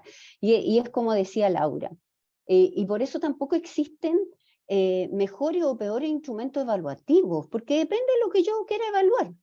Sí, dependiendo de lo que yo quiera evaluar. Fíjate que los controles de lectura, o sea, Laura dijo algo, pero muy claro, o sea, si le pides un resumen de algo, lo va a encontrar, y antes lo encontraban en el rincón del vago en todo caso, así que igual lo encontraban. Ahora el ChatGPT lo tiene más rápido, pero igual lo encontraban. Entonces, hacer un control de lectura en ausencia del texto, si es mucho más efectivo en términos de ver si aprendió, si entiende lo que está leyendo, que tú le hagas un control de lectura con texto abierto, control de lectura dirigida. Y en la sala de clase está con el texto ahí, respondiendo lo que tú le preguntaste y leyendo el texto. Si ¿quién quiere cosas de memoria? ¿Quién quiere cosas de memoria? Quiero saber si logra entender lo que está ahí de acuerdo a lo que yo estoy intencionando para el logro de los resultados de aprendizaje. Sí, el contenido está pensado para lograr ciertos resultados de aprendizaje en función de un perfil de egreso. Por eso la psicología que me hacían a mí, porque estudié educación diferencial, era una psicología orientada a la educación, no era la psicología que le hacían a los psicólogos. También veía psicología, pero una psicología orientada a la educación. Entonces, insisto, yo trabajo en teoría de sistemas, yo trabajo en ingeniería, pero también hago clases en educación. Enseñan las mismas cosas. Yo enseño a Maturana y Varela, pero más a Maturana. Pero el modo en que yo oriento eso a la formación de un ingeniero industrial es distinto al que oriento ese contenido a la formación de un profesor, porque el perfil de egreso es distinto. Eso lo hace un profesor. Y no es que yo no me quiera quedar sin trabajo, que van a desaparecer los profesores, porque no es mi preocupación, porque además yo ya estoy casi de salida, entonces no creo que me alcance a eso. Pero sí me interesa que entiendan lo que está implicado en el encuentro humano, que no lo reemplaza una máquina. O sea, lo que dijo Andrea es central. Si los datos, las situaciones, la historia en el fondo la generan los seres humanos, no las máquinas. Y por lo tanto, si eso deja de pasar, supongamos, ¿qué van a hacer las máquinas? ¿O quién va a diseñar esas máquinas? Alguien que estudió, que se preparó, que hizo algo con eso que llamamos contenido, ¿ya? Entonces, sin duda eso no va a pasar. Ahora, vamos a ser distintos, sí, como decían también acá, en la sala de clase. Y tenemos que ser distintos en la sala de clase, porque si no nos estamos quedando atrás. Fíjate que son más entretenidos los tutoriales me van a perdonar aquí los profesores, ¿no? Los tutoriales de cálculo de YouTube que la clase del profesor. Pero no solo eso, como Netflix sabe mi gusto y mi profesor no, ¿ya? Netflix sabe y sabe qué películas quiero ver. Spotify sabe qué música quiero escuchar de acuerdo a cómo estoy buceando, parece que está medio triste. Y me manda la lista de música para llorar un poco. Bueno, eso es un desafío para nosotros los profesores en términos de ese encuentro, el privilegio que tenemos de encontrarnos con los estudiantes en la sala de clase, en una modalidad presencial, porque dejemos toda la modalidad no presencial o e-learning, me parece maravilloso, pero en una formación presencial, el profesor ahí es fundamental. Pues es el que va a modular ese espacio donde ese contenido tiene sentido. Perdón que insista tanto, porque si el contenido lo tiene cualquiera ahora, entre comillas cualquiera, porque cualquiera tiene un celular con conexión a internet, pero yo me imagino que una dueña de casa no tiene los intereses en buscar información que tiene un estudiante universitario. Además, en el caso de los estudiantes universitarios, este aparato, el celular, se ha convertido en un arma de poder, porque hay una trampa también aquí, porque como tienen todo acá, parece que lo tienen todo. Lo que necesitan es que le mandes el power nomás. Y ya con el power tengo la materia. Es una cosa bien curiosa. Entonces, lo que está pasando ahí es algo más que entregar esos contenidos, que los puedo encontrar, tengo que saber dónde buscarlos. La otra cosa, perdón Diego, que me alargue un poco, que No, tiene tranquila. que ver con las teorías del aprendizaje o de la educación propiamente tal. O sea, el chat, de acuerdo a lo que lo he estudiado, Gonzalo, porque yo no soy experta aquí, el experto eres tú, ni siquiera soy ingeniero, soy profesora, pero de acuerdo a lo que lo he estudiado, a lo más que llega es al conductismo, al premio y castigo, en términos de cómo funciona, ¿ya? Para llegar a los resultados que yo quiero. Pero nosotros ya vamos en el constructivismo radical, o sea, en el aprender a aprender. Pero no solo el estudiante, tiene que aprender a aprender el profesor, de manera que no lo pillen con esta herramienta y no te asuste esta herramienta, porque está ahí y los estudiantes te pueden engañar. Si el que modula el espacio es el profesor. Entonces, si está claro en lo que quiere, no va a pasar eso. No solo el estudiante tiene que aprender a aprender, ya no hablamos de proceso enseñanza-aprendizaje, hablamos de aprender a aprender. El estudiante tiene al alcance el contenido, enseñémosles entonces a aprender, y como decía Laura también, estos criterios que requiere para poder leer estas cosas que tienen alguna significancia o algún significado en su formación y en lo que se le está solicitando. Y yo creo que ahí sí estamos bien al debe, con el sistema escolar primero, ¿ya? Y después con la universidad, que no hace más que tomar estos estudiantes que vienen de un sistema escolar, ¿cierto? Que no invita necesariamente, aunque sí lo hace también, a la reflexión, pero no la crítica por la crítica reflexiva, es decir, con fundamento. Es decir, también lo dijo Laura, ¿no? O sea, tengo que tener fundamento. Yo no permito que un estudiante universitario me discuta desde la guata, así, oh, a mí me parece, a ver, ya, ¿desde dónde está diciendo lo que dice? Es un estudiante universitario, tiene a disposición, creo yo, los datos, el contenido, que lo convierta en información y después discutimos. Pero hay un error en pensar de que los estudiantes con el acceso que tienen a la tecnología saben buscar información. No es cierto, ellos saben usar redes sociales y jugar online, pero buscar información y tomárselo esto en serio quizás en los posgrados, ¿no? Pero en los pregrados hay que educar eso, hay que enseñar, y es parte también de la formación que tenemos que hacer en la universidad. Ahora, recuerda que en la universidad no hacen clases profesores, hacen clases docentes. Algunos profesores, pero docentes, porque a los abogados los forman los abogados. Yo no podría formar a un abogado si soy profesora. Ya, a los ingenieros los forman los ingenieros. Los profesores apoyamos en esta labor, podemos hacer algo y formamos a los profesores. Pero aquí lo forman expertos disciplinares, y el experto debe ser el primero que esté a caballo de todo esto, de manera que pueda guiar a los estudiantes ahí. Gracias, Nancy. Ese tema de enseñar a reflexionar, crear los espacios para aprender a reflexionar. Por ahí una persona en el chat decía, la próxima prueba va a ser ¿qué input le daría a ChatGPT para solucionar este problema? Y no está mal, porque es cierto la reflexión, como decís tú, Nancy. Quizás así es como hay que pensar. hay un tema acá que tiene que ver con la justicia y la inequidad. Las tecnologías, podría enumerar con esta mano dónde se están creando en términos de los países, y esos países tienen contextos propios y características propias que son muy distintas a nuestro Valparaíso, a Chile, a Latinoamérica u otros países. Y cuando uno desarrolla estas tecnologías, el contexto importa, ¿cierto? ChatGPT, desarrollada por no chilenos, no gente de Valparaíso. ¿Cuáles son sus pensamientos con respecto a todo este tema de justicia, inequidad y disparidades que se nos puedan venir? Yo creo que en relación con la Católica del Paraíso, que creo que es una universidad que en parte puede replicar lo que ocurre en otras universidades chilenas o extranjeras,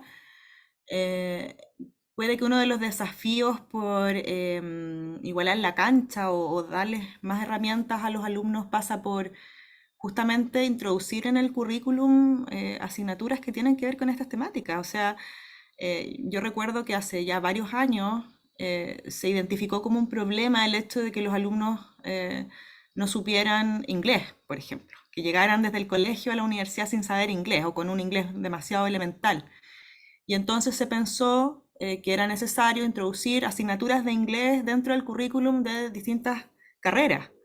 Bueno, yo creo que este es el momento para evaluar seriamente que si acaso es necesario, yo creo que sí, que el currículum abarque uso e incluso desarrollo de herramientas tecnológicas, ¿no? Como parte de esta alfabetización digital, porque es evidente que alumnos provenientes de ciertos colegios van a venir mejor preparados en ese sentido. Hay colegios que incluso tienen talleres de robótica, o sea, están en una situación muy distinta a la de varios colegios estatales. Entonces, ahí yo creo que hay un desafío importante desde el punto de vista de cómo la educación superior se hace cargo de ir complementando las asignaturas con estas otras dimensiones que son muy importantes para su desarrollo como estudiante y para el ejercicio profesional futuro.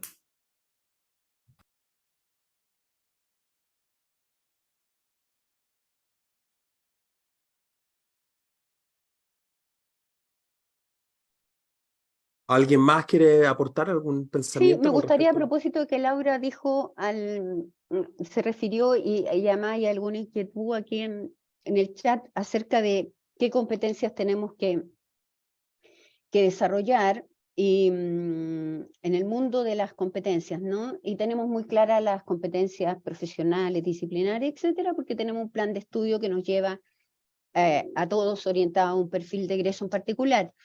Sin embargo, las competencias transversales, que son las más complejas finalmente, porque son actitudinales, porque vienen de la formación en tu casa, no vienen, no las generamos nosotros en una persona que viene en blanco, sino que viene con una historia detrás cuando llega a la universidad. Yo creo que hay que destacar las que utilizan incluso estas herramientas, por ejemplo, la colaboración. Todo lo que son microproyectos a través de inteligencia artificial se basan en la colaboración, el trabajo colaborativo. ¿Qué tan colaborativos somos cuando todo lo ponemos en términos de competir? Entonces ahí hay una contradicción, y eso lo hacemos desde el jardín infantil, ¿no? También la honestidad y la responsabilidad. Nadie colabora si no es honesto. Y si no tiene cierto grado de seguridad y de autorrespeto, porque si tú no tienes autorrespeto, no puedes dar lo que no tienes, no vas a respetar a los demás. Y con tal de sobresalir o de ganarle al otro, no vas a ser honesto, podrás ser hipócrita, todas emociones humanas por lo demás. No sé, ¿qué tan honesto tengo que ser? Honesto, pues. Honesto en que no estudié y por lo tanto responsablemente asumo que me merezco esa nota o es la nota que yo obtuve, ¿ya? O también responsable asumiendo que eso fue algo que yo decidí Pero como esto empieza más chiquitito, nos cuesta después en la universidad decirle al estudiante, pero si depende de usted, fíjese que ya no tiene un apoderado, ya no se apoderaron de usted, lo soltaron, no lo puedo acusar, no puedo traer la libreta de comunicaciones y escribirle. Yo tengo que entenderme con usted, sea honesto, sea responsable, es decir, asuma las consecuencias de lo que hace, ¿cierto? Y colabore. Porque solo en la colaboración yo me hago cargo de algo. Soy persona, me puedo equivocar, es una condición biológica. Por estructura biológica los seres humanos nos podemos equivocar. Eso está abierto al infinito. Por eso las máquinas que generamos también, porque también tienen una estructura. Bueno, Ahora, entonces, eso tengo que de la... escuchar al tiro, Diego, Sí. tengo que escuchar al otro para ver lo que yo no estoy viendo y que el otro sí, porque es distinto a mí.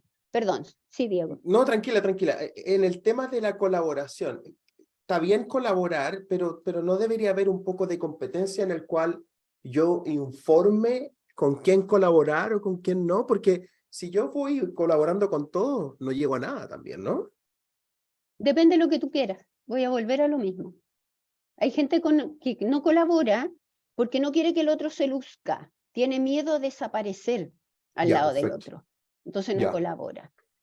Pero si a ti te enseñan, ojalá desde chiquitito, que eso no importa, porque lo que importa es que esto funcione. No importa quién se luzca. Fíjate, la oposición al gobierno debiera ser colaboración. No Claro. importa que se luzca el gobierno de turno. No importa, pero se hizo. No, Claro. son oposición, no colaboración. Bueno, eso es algo de Maturana, no mío, por si acaso. Sí. Él lo Me decía. imagino, ahí viene un poco el tema de la regulación, porque si en un juego no tenéis regulación, entonces no hay incentivo a colaborar tampoco, ¿no? Tenemos un problema, tú que eres medio chileno y medio gringo. Y también mezclan los dos idiomas para hablar. Yo que no me muevo mucho en el inglés me doy cuenta. Oye, Bueno, de hecho, el ChatGPT me entiende, ¿ah? Él te entiende, sí, parece Sí. que él es medio bilingüe. Pero mira, yo creo que ahí hay una trampa que es la trampa cultural, ¿no? La trampa cultural de la competencia, y que en español nos falta una palabra, porque fíjate que en inglés, ustedes me corrigen, no soy bilingüe, existe game y play, y se usan para situaciones distintas. En alguna tú estás compitiendo, en la otra no. ¿Te fijas? En cambio acá, para nosotros, todo es, el juego termina siendo, el juego de fútbol una competencia, el juego online es una competencia, todo es competencia. No todo es competencia.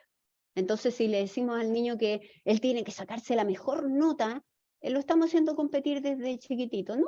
Que se saque una buena nota, que bueno, no le preguntes qué nota se sacó tu compañero. En el minuto que le haces la pregunta y alguien más se sacó un 7, listo. Me interesa lo que le pasó al otro. O sea, este espacio psíquico relacional, que es cómo opera nuestro sistema nervioso, es tan impresionantemente plástico y tan impresionantemente inconmensurable, porque no te das cuenta de lo que está implicado en las relaciones humanas y cómo se transforma el otro contigo. Entonces, por eso es interesante entender el aprendizaje como transformación, porque si no fuera así, bastaría un discurso, pero el discurso no va a borrar las correlaciones sensoefectoras, los circuitos neuronales, los flujos de relaciones de actividad neuronal que tiene una persona y que han sido construidos históricamente. Si pudieras mapear en este minuto el cerebro de Gonzalo, el de Andrea, Laura, el tuyo y el mío, con electrodos y qué sé yo, y nos ponen ante una situación, te darías cuenta que estamos operando de manera distinta. Ahora, bueno, hay áreas que se van a encender igual, porque ya hay áreas localizadas, pero lo que nos pasa es distinto, porque somos seres históricos, con la ventaja que tenemos en la máquina, que yo me ahorro la historia, la programo con lo que quiero. Entonces me interesa harto la responsabilidad de los programadores. Me interesa mucho qué quieren hacer los programadores y después quiero saber qué quiero hacer yo con eso. Laura, hablemos de regulación y ética. ¿Cómo regulamos esto? Porque yo trabajo en una industria altamente regulada y requiere una cantidad de recursos que ni te cuento. Danos un poco de cómo avanzamos en la universidad. A ver, voy a tomarme de algo que se dijo en el chat, que ha estado efectivamente muy activo. Alguien hizo un comentario a propósito de algo que yo planteé al principio, que más bien apuntaba a cuál sería el escenario ideal. El escenario ideal es que tuviéramos una regulación legislativa, una regulación del Ministerio de Educación que nos diera ciertas directrices y luego que cada universidad, que cada establecimiento educacional pueda ir adaptando esas reglas generales a su propia realidad. Y la persona en el chat decía, eso es muy lento. Y tiene toda la razón, tiene toda la razón. La tecnología avanza de una manera que, digamos, es mucho más rápida que las posibilidades de reformas legislativas. Y yo creo que por lo mismo vamos a tener que partir al revés, vamos a tener que construir la casa por el techo. O sea, como comunidad universitaria vamos a tener que sentarnos a conversar. A mí me da la impresión, por todo lo que he escuchado y las cosas que se han planteado en el chat también respecto de el optimismo y las, digamos, herramientas que utilizan y las funciones que aplican en relación con ChatGPT en sus propias disciplinas o con otras herramientas de inteligencia artificial, que sería más útil una conversación dentro de cada unidad académica. Me da la impresión que hablar esto genéricamente no es muy conducente porque cada carrera es distinta y las funciones que pueden ser útiles para una carrera podrían no ser útiles en otra. Y pensando en esa bajada, en esa conversación más digamos, particular dentro de cada carrera, yo creo que tendríamos que preguntarnos sobre límites en el uso de estas herramientas, qué vamos a estar dispuestos como profesores a aceptar, qué nos parece que excede de lo razonable, porque claro, también se podrían producir ciertas disparidades que a mí me parece que no son correctas. Podría ser que un profesor, qué sé yo, siga enviando tareas muy basadas en la transmisión de conocimiento y para las cuales el uso de ChatGPT sea muy favorable para los estudiantes, pero sin que el profesor tenga tanta conciencia de lo que está ocurriendo. No hay que olvidar que este es un tema en desarrollo y que en particular desde el derecho no es que todos seamos expertos en eso. Hay profesores que les garantizo no tienen ni idea que existe el ChatGPT. O sea, entonces tenemos que conversar esto. Tenemos que conversar para que todos estén al tanto de los avances en los que nos encontramos y ver, establecer ciertas reglas mínimas comunes. Yo creo que eso es esencial. Y desde el punto de vista de los trabajos, de las tesis, ¿no? Trabajos finales, yo me temo que vamos a tener que darle más valor a la defensa del trabajo. Y digo me temo porque, a ver, a mí me tocó hacer mi tesis doctoral en una universidad que le atribuía enorme valor al texto. Entonces la universidad decía, mire, si usted tiene una nota X en el texto, inventemos un 6, después de la defensa podrá tener un 6, un 7 o un 5, pero no puede reprobar porque ya tiene su 6 asegurado porque el texto está bien. Yo no sé si eso hoy es razonable, pensando en que existen herramientas que podrían permitirle a un alumno entregar un trabajo que ni siquiera leyó. Y quizás cobre más importancia su capacidad de defender, de argumentar, de ser capaz de responder preguntas. Eso es esencial, sobre todo en ciertas disciplinas en que después vamos a tener que enfrentarnos a, no sé, clientes, jueces, distintas personas que nos van a preguntar cosas. Entonces, eso yo creo que es muy, muy importante.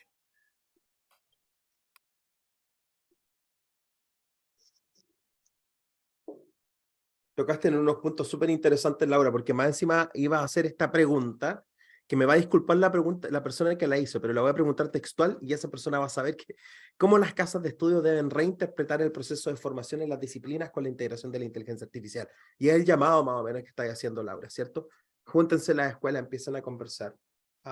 Deben existir marcos éticos que puedan guiarnos en esa conversación, que podamos usar, ¿cierto? Cuando hacíamos todo entrenamiento en el mundo clínico de cómo integrar nuevas intervenciones clínicas.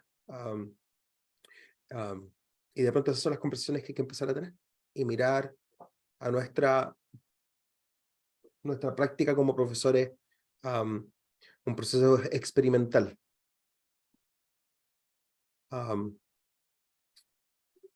¿Algunos pensamientos del resto con respecto a regulación?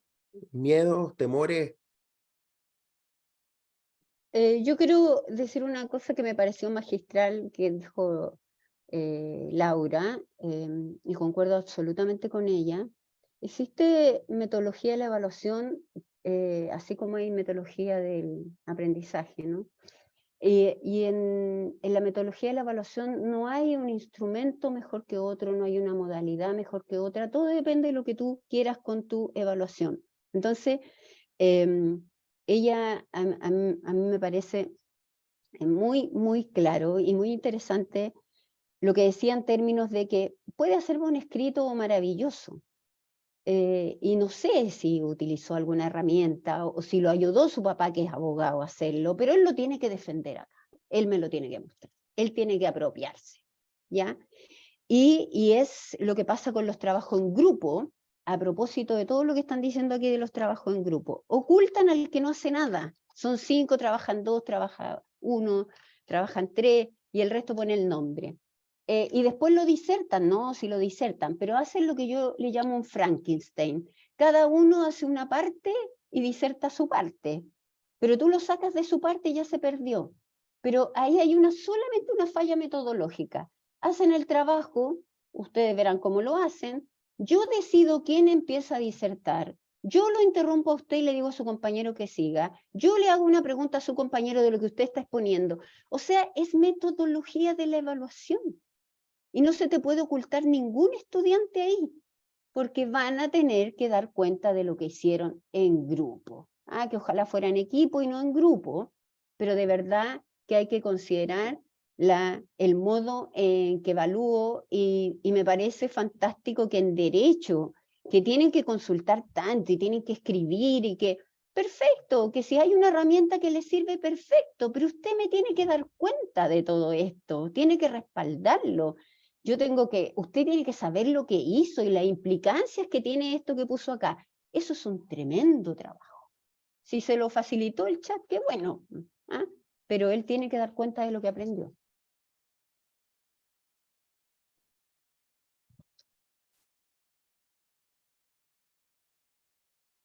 Fantástico. ¿Algún otro pensamiento? Porque yo creo que ya se nos está acercando el cierre. Ha sido una conversación súper entretenida. Solo recordarle a los asistentes que este es el primer encuentro que tenemos con respecto a Data Science, inteligencia artificial, en un aspecto con relevancia social súper claro.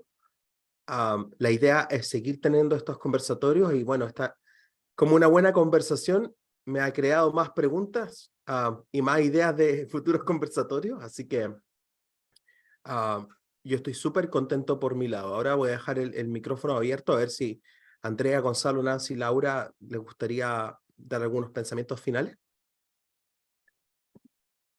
Algo que quizás no conversamos que les gustaría Yo quería, adentrarnos.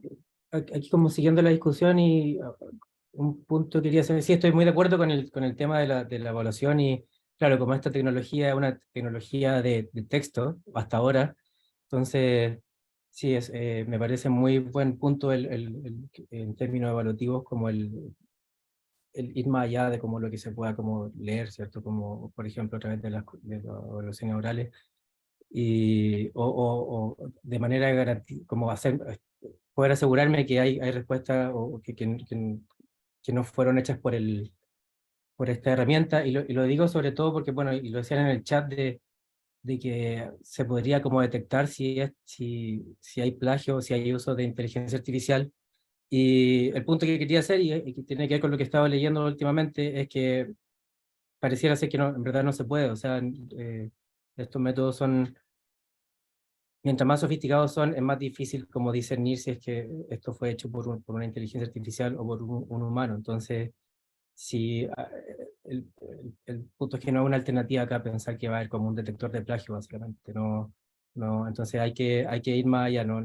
Si la solución a evitar como, o prohibir o regular la inteligencia artificial es mediante, por ejemplo, detectores de plagio, entonces eso no es un camino viable. Entonces, eso es otra razón de por qué hay que quizá pensar en otra manera de evaluación, por ejemplo, la oral.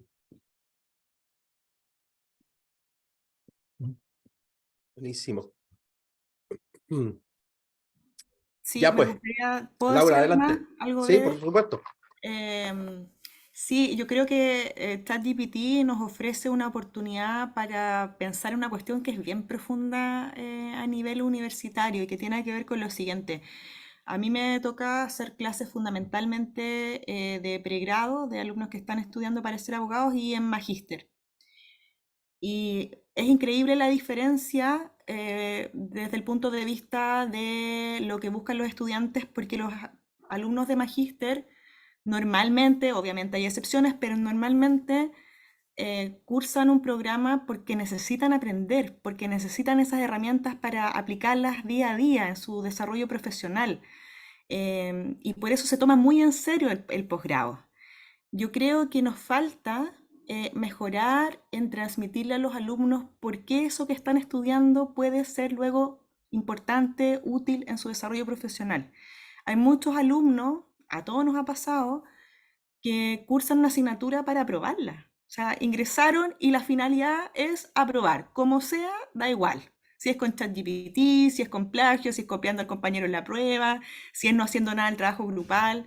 Pero si uno lograra transmitirles la relevancia que tiene ese proceso y la adquisición de esos conocimientos, de esas destrezas, de esas habilidades para el futuro, yo creo que la tentación de ocupar ChatGPT de manera fraudulenta o mañosa no sería tan grande.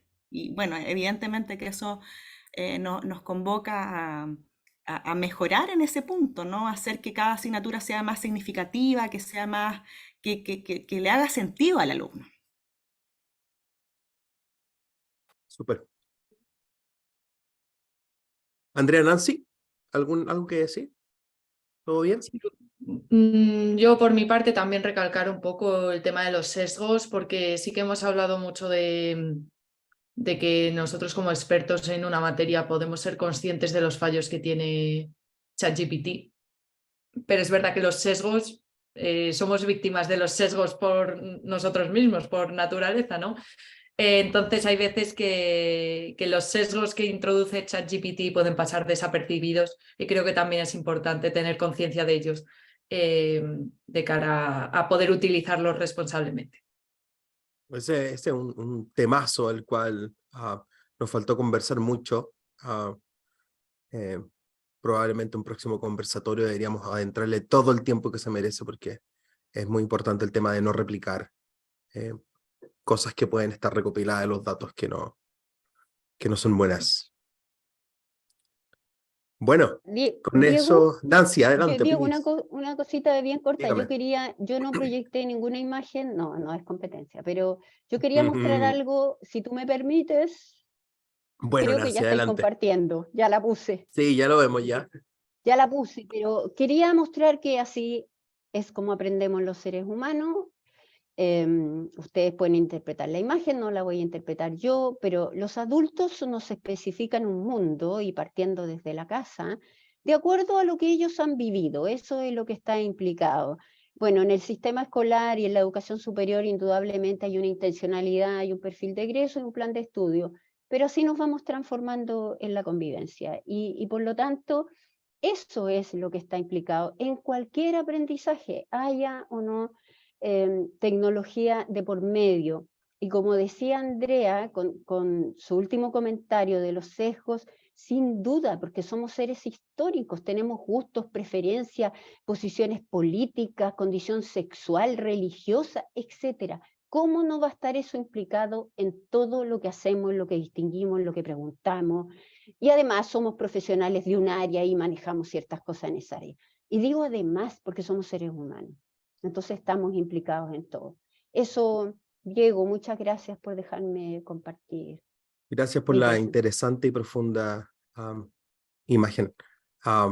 Bueno, con esto le agradecemos al doctor Gonzalo Mena, a la doctora Andrea Vázquez, a la doctora Nancy Zamorano y a la doctora Laura Mayer por compartir sus experiencias, sus pensamientos con respecto a este importante y contingente evento de ChatGPT, tecnologías de Machine Learning generativas. Estén atentos porque vamos a seguir teniendo conversatorios de este tópico y otros. Nuestra misma universidad está generando muchos conversatorios, hay mucha gente que trabaja en este espacio de distintas perspectivas y bueno, en la diversidad está el aprendizaje y el gusto, ¿no? Así que muchas gracias a todos por unirse y nos estamos viendo. Gracias, un gusto. Muchas gracias. Gracias. Chao, que Chao, estén muy chao. bien. Gracias por la invitación.